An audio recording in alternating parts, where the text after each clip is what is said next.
Subscribe करें हमारे YouTube channel को और बेल आइकन को प्रेस करें हमारे लेटेस्ट वीडियोस को देखने के लिए।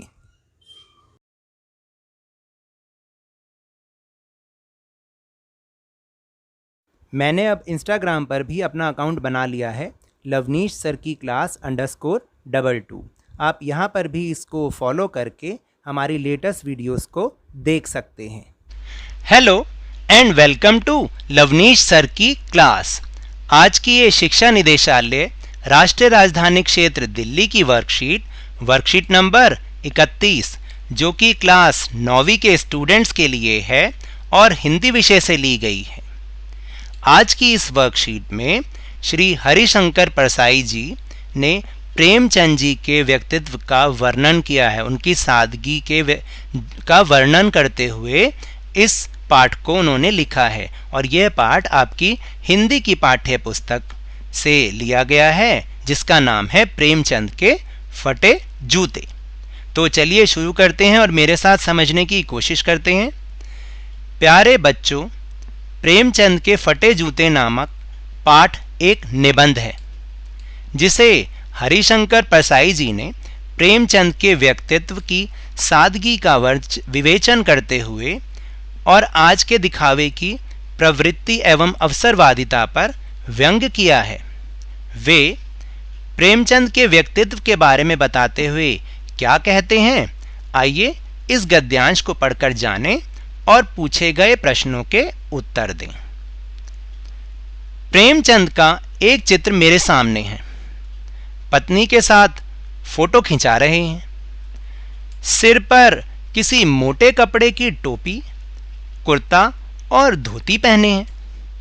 कनपटी चिपकी है। कनपटी जानते हैं ना, कानों को कहते हैं, कानों के पिछले हिस्से को। गालों की हड्डियां उभर आई हैं, पर घनी मूछें चेहरे को भरा भरा बतलाती हैं। पांवों में कैनवस के जूते हैं जिनके बंद यानी कि फीते ठीक से बंधे नहीं थे। लापरवाही से उपयोग करने पर जो बंद के सिरों पर लोहे की पतरी निकल जाती है और छेदों में बंद डालने में बड़ी परेशानी होती है। तब बंद कैसे कस लिए जाते हैं ये पता ही नहीं चलता और इतनी मुश्किल होती थी कि जैसे ही लापरवाही से उनका उपयोग करते थे तो जो उसके सिरे पर लोहे की पतरी चढ़ी होती है वो निकल जाती थी और जूते के छेदों में जाती ही नहीं थी। तब फीतों को जैसे मर्जी वो बांध लेते थे। दाहिने पांव का जूता ठीक है, मगर बाएं जूते में बड़ा छेद हो गया है जिसमें से अंगुली बाहर निकल आई है। मेरी दृष्टि इस जूते पर ही अटक गई है। सोचता हूं फोटो खिंचाने की अगर यह पोशाक है तो फिर पहनने की कैसी होगी। नहीं, इस आदमी की अलग अलग पोशाकें नहीं होंगी। इसमें पोशाकें बदलने का गुण है ही नहीं। यह जैसा है वैसा ही फोटो में खिंच जाता है। तो आपको अब समझ में आया कि इस पैराग्राफ का मतलब क्या है, इस गद्यांश में क्या लिखा हुआ है, उसका एक एक मतलब आप एक बार दोबारा पढ़ेंगे तो फिर अच्छे से समझ में आएगा।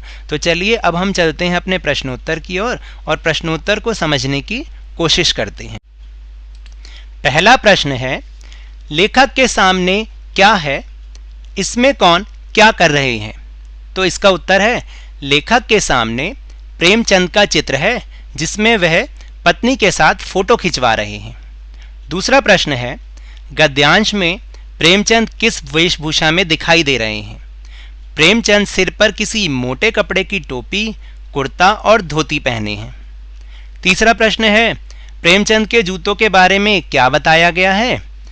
तो उत्तर है, प्रेमचंद के पांवों में कैनवस के जूते हैं जिसके बंद अर्थात फीते ठीक से बंधे नहीं हैं। फिर चौथा प्रश्न है, बाएं जूते में क्या परेशानी है। तो उत्तर है, बाएं जूते में एक बड़ा छेद हो गया है जिसमें से अंगुली बाहर निकल आई है। और पांचवा प्रश्न है, आप फोटो खिंचवाने के लिए किस प्रकार तैयार होते हैं। तो इसका उत्तर है कि फोटो खिंचवाने के लिए हम बढ़िया से कपड़े पहनते हैं, बढ़िया जूते पहनते हैं और बालों को ठीक ढंग से बनाते हैं। तो मेरे इस तरह समझाने से अगर आपको थोड़ा सा भी समझ में आया हो तो इस चैनल को ज़्यादा से ज़्यादा सब्सक्राइब कीजिए, लाइक कीजिए और बहुत ज़्यादा शेयर कीजिए और मेरे साथ इसी तरह वर्कशीट को समझते रहिए, लेकिन ध्यान और मन लगाकर ज़रूर पढ़ते रहिए। धन्यवाद।